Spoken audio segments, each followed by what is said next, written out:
રહ્યા છે ને જાગૃતતા માટે પત્રકાર પરિષદ બોલાવશું છું.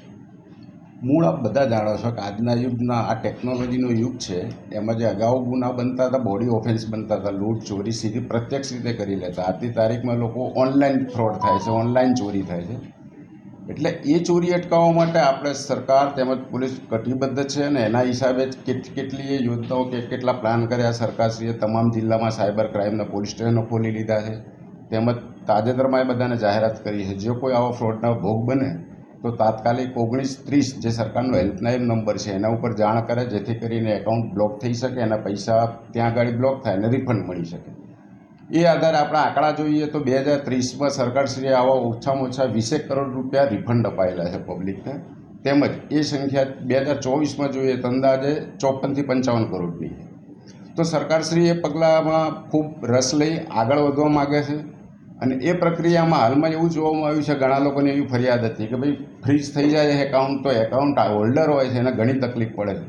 એ ધ્યાન પણ સરકારશ્રીના એક વાત ધ્યાને એ વાત આવી છે કે વાત સાચી છે કે કોઈ ફ્રોડ કરી લે છે ને એ રકમમાંથી બીજા એકાઉન્ટમાંથી કોઈ ખરીદી કરી લે તો પેલાનું એકાઉન્ટ બંધ થઈ જાય છે, જેથી કરીને ત્રાહિત વ્યક્તિ જે છે કે એને ખબર જ નથી આવું ફ્રોડ થયું, એનો કોઈ રોલ નથી, એનું એકાઉન્ટ ફ્રીઝ થઈ જાય. તો એ અટકાવવા માટે થઈને સરકારશ્રીએ આપણને સૂચનાઓ આપી છે અને એ આધારે આપણે નક્કી કરેલું છે કે જે કોઈનું એકાઉન્ટ આ રીતે ફ્રીઝ થયું હશે તો એના ખાતામાં જેટલી ફ્રોડની એમાઉન્ટ આવી હશે એટલી જ ફ્રીઝ થશે. આખું એકાઉન્ટ ફ્રીઝ થવાનું નથી. જેથી કરીને એની એકાઉન્ટ જેટલી ગઈ હશે એના ભાગમાં એટલું જ ફ્રીઝ થશે, બાકીનું એકાઉન્ટ ફ્રી કરી દેવામાં આવે છે.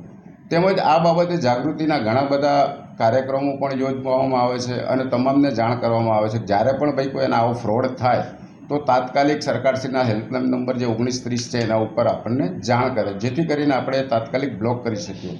હવે જે લોકોના બ્લોક થયા છે અને એમને લાગતું હોય કે ભાઈ અમારો કોઈ રોલ નથી અને બ્લોક થઈ ગયા છે, તો એ લોકો તાત્કાલિક એમના જે જરૂરી પુરાવા હોય એની સાથે પોલીસનો સંપર્ક કરી શકે, જેથી એની તપાસ કરીને એમના એકાઉન્ટ અનબ્લોક કરવામાં આવે અને એમને રેગ્યુલર એકાઉન્ટ ચાલુ રાખવામાં આવે. તો આ બાબતની જાગૃતિ માટે એક આયોજન કરવામાં આવ્યું હતું.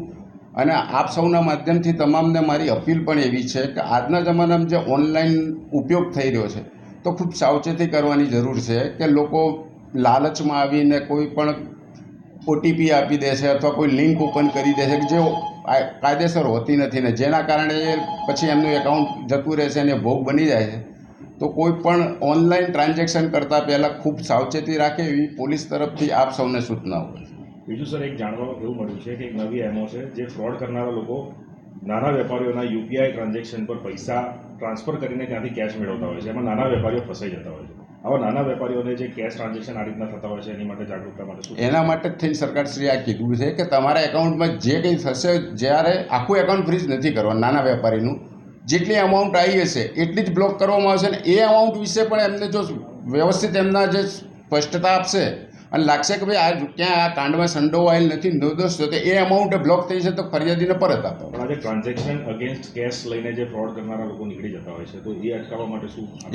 એના માટે સાયબર પોલીસ અત્યારે આગળ ટેકનોલોજીથી કામ કરી રહી છે. ઓકે.